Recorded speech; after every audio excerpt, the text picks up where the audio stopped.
continuidade de políticas públicas, há muita reclamação quanto a isso, né?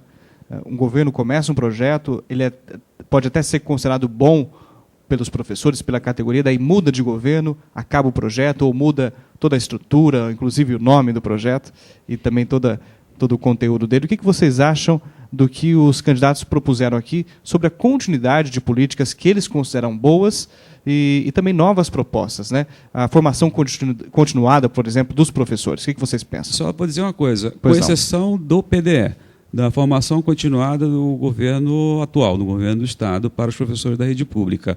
Praticamente todos os candidatos são favoráveis à continuação do PDE. Não foi assim? Né?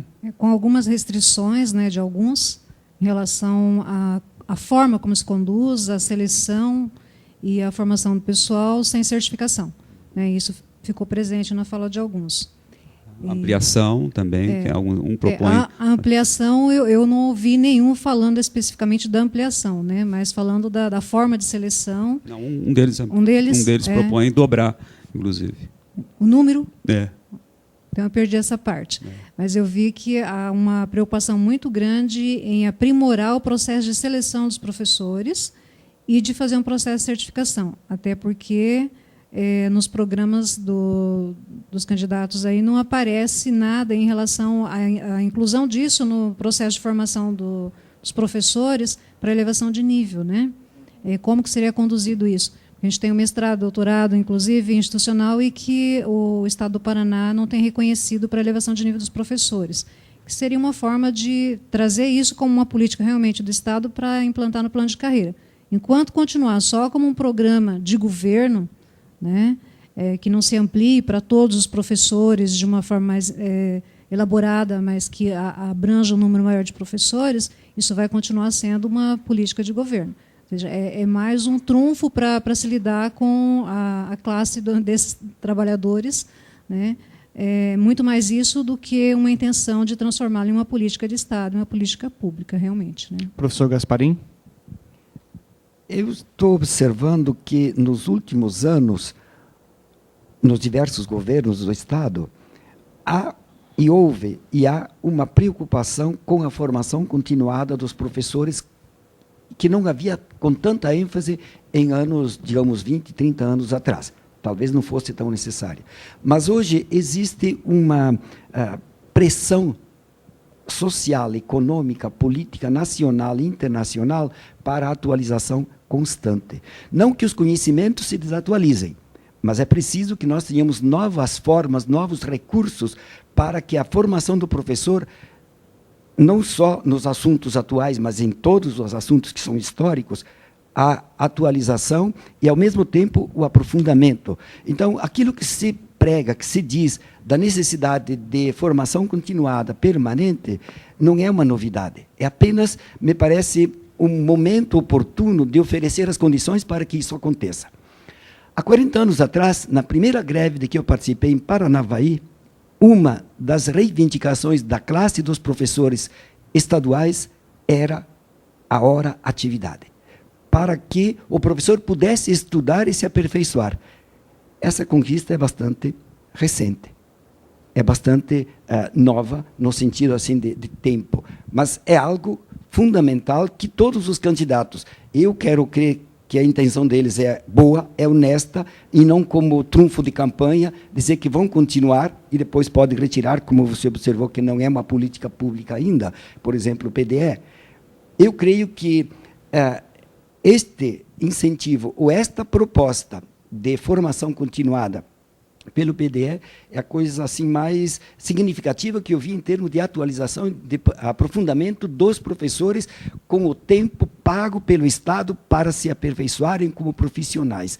Julgo que isso é muito significativo. Ao lado, é preciso que se reconheçam também os títulos de mestre e doutor específicos da área de cada um, também para em nível de elevação estadual, de salários estaduais.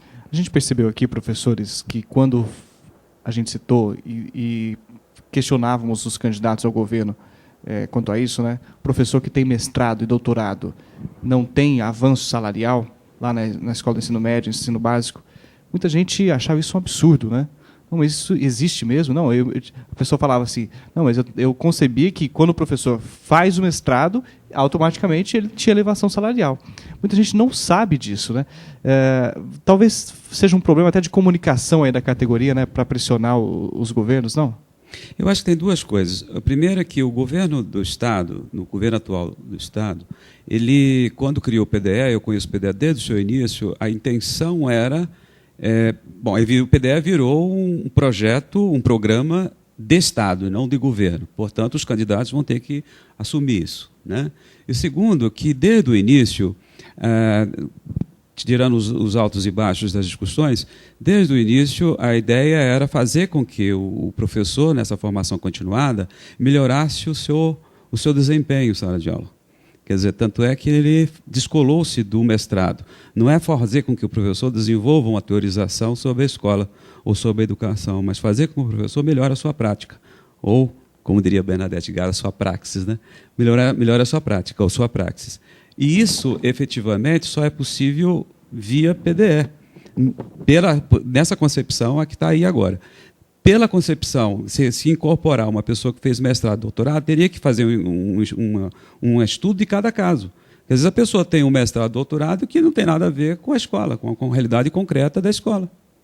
Então, como é que você vai, só por uma questão de gratificar o sujeito, gratificar o professor, na ascensão de carreira, porque ele fez um mestrado, um doutorado, ele pode fazer um mestrado numa escola não muito boa, numa faculdade não muito boa, particular, só para constar. Pode fazer até à distância, né? Só para constar. E aí ele vai obter a ascensão de carreira. Que benefício que a escola concretamente vai receber de um professor que fez um mestrado numa área que não tem nada a ver com o seu dia a dia na escola? Quando os candidatos falam sobre o PDE, a fala é muito rápida, né? E quando escreve no programa também de governo, isso é mais rápido ainda, né? Então, isso é preocupante, até porque quando a gente pega a lei que regulamentou o PDE no Paraná, regulamenta como programa, né? Não como política pública de Estado, mas como um programa que iria trabalhar durante o tempo do governo que criou essa regulamentação, dentro das condições que foram colocadas naquele contrato, né, de fazer esse atendimento a um número X de professores, que é um número reduzido, né? Então, me parece que a questão está mais em discutir estas condições de criação e de permanência desse processo, né? Se é um processo continuado, para melhoria da qualidade do ensino, para que o professor possa voltar para a escola e realmente dar a sua retribuição, não poderia ser em final de carreira. Teria que trabalhar no início da carreira, né? Então, como trabalhar essas questões? Essa explicitação não acontece nos programas de governo. Eu não vi, posso até não ter ouvido direito, né? Mas eu não ouvi nenhum dos candidatos falarem sobre isso na sabatina. Também olhei os debates da UOL, não ouvi falarem sobre isso, e olhei os planos e também não percebi que tem um grande interesse, né, em destrinchar mais essa questão. É mais a necessidade de dizer que vai se manter, né? É um grupo que está cobrando, vai manter, não vai, então as propostas são de manutenção. Tem Ibope, né? Também tem um outro item também que os candidatos passam de raspão, na saúde dos professores, né? No plano de saúde dos professores. Okay, já a gente vai falar sobre isso.